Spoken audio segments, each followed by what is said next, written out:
Olá pessoal, sou Alexandre Perrone, engenheiro eletricista, professor de eletricidade básica.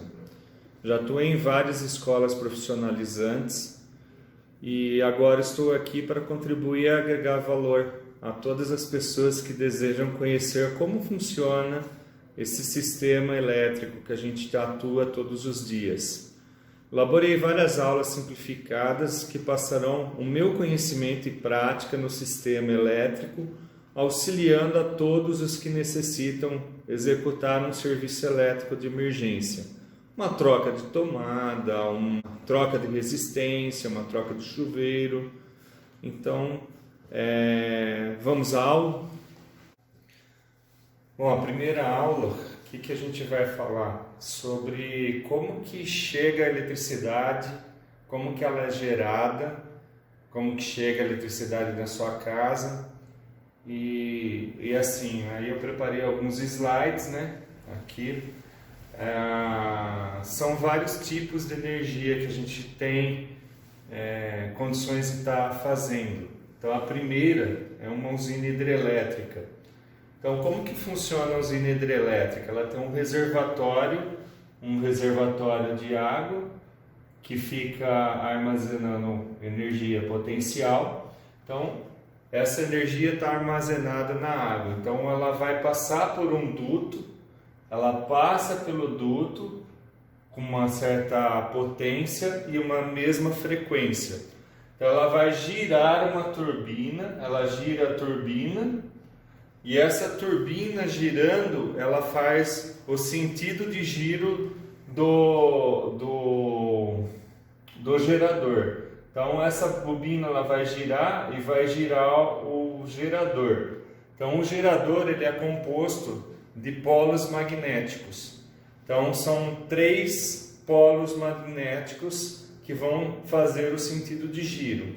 Então a alternância desses polos é que vai gerar a corrente elétrica em frequências diferentes. Então nós temos no sistema elétrico hoje atual nosso 3 redes, 3 RST. Se você olhar para cima no poste você vai ver 3 cabos. Então ela tem uma defasagem de cabo de 120 graus.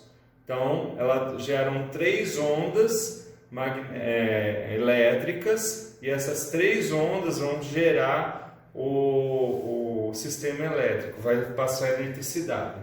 Então, depois que ela passa pela saída do gerador, ela passa pelas turbinas, ela vai gerar a movimentação de elétrons.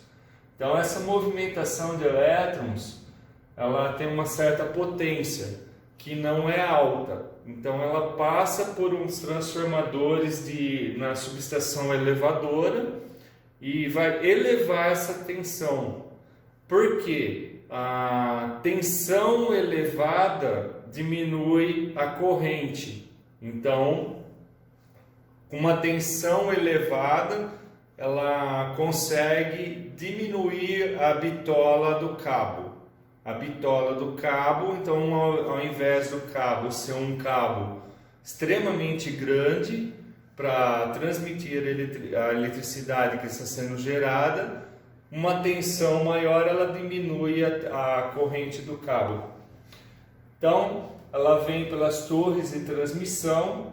No caso aqui de Americana, que é onde a gente está, a gente tem uma subestação elevatória em Itaipu. Ela vem pelas torres, pelo sistema elétrico, chega aqui em Santa Bárbara do Oeste. Então aqui em Santa Bárbara do Oeste a gente tem uma subestação abaixadora de tensão.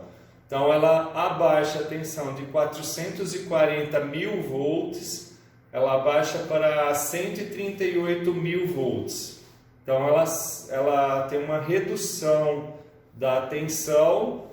E depois você vem, por exemplo, aqui na nossa região, ela vem para uma subestação abaixadora de novo, que fica aqui atrás do São Vicente. Ela abaixa de 138 mil para 11.400 volts. Então, hoje, a gente está andando na rua, a gente tem 11.400 volts em cima do poste. Ali você tem 11.400, então é considerado uma tensão alta. E depois você tem nos postes, você tem os transformadores, que você tem os transformadores que abaixam de 11.400 para 220 e entra na sua casa em 220. 220, se você pegar 220 mais um neutro, você forma o 127. Então, se você pegar uma fase R com a fase S, por exemplo, você tem 220. Se você pegar as três fases, você tem um 220 trifásico. Você não tem um 380, você tem um 220 trifásico. Para ter um 380 volts, o que você precisaria? Você precisaria ter um transformador que ao invés desse transformador aqui em indústrias, ele transformaria em 380. Então você teria 380 entrando na empresa, você pegar uma fase e um neutro daria 220. É o exemplo de Santos, por exemplo, que lá você não tem uma tensão 127. Então aqui a gente tem... Pessoal, segunda forma de energia, de geração de energia, energia eólica. Então vocês já viram aquelas hélices que ficam em cima lá na Bahia, mais para o exterior, em outros países, né? Então, o que aquela hélice tem de diferença? Você tem uma movimentação das hélices, você tem um gerador. Então você em cima desse corpo aqui, você tem um gerador de energia.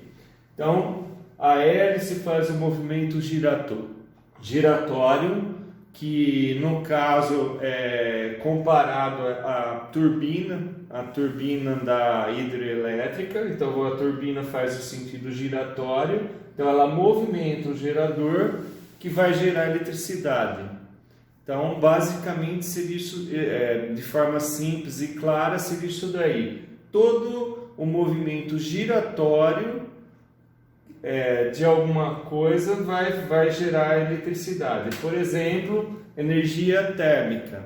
Energia térmica, o que você tem? Você tem movimentação de vapores. Então, você tem o aquecimento, você tem a movimentação do gerador. Então o vapor faz a movimentação do gerador e você gera eletricidade com sentido giratório.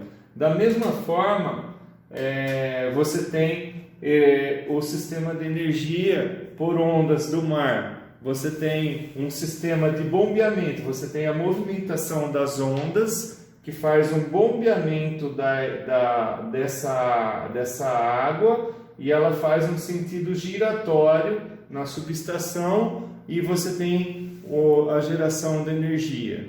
Então, todo sentido giratório você gera faz o sentido giratório do gerador e por exemplo, gerador de energia química. Você tem a combustão, então o motor ele vai girar o gerador. No caso aqui você tem um motor e ele faz o gerador fazer o movimento circulatório que gera eletricidade. E o gerador você tem diversos tamanhos, diversas potências. O que me dá atenção? Seria o diâmetro do rotor. Então, quanto maior você tem o rotor, você tem um movimento de energia, você tem maior tensão. Então, a diferença de tensão entre um polo e outro é a tensão. Por exemplo, você tem lá 220, então ela tem um comprimento de onda de 220. Você tem 110, você tem um comprimento de onda de 110. você tem 380, você tem um comprimento de onda de 380.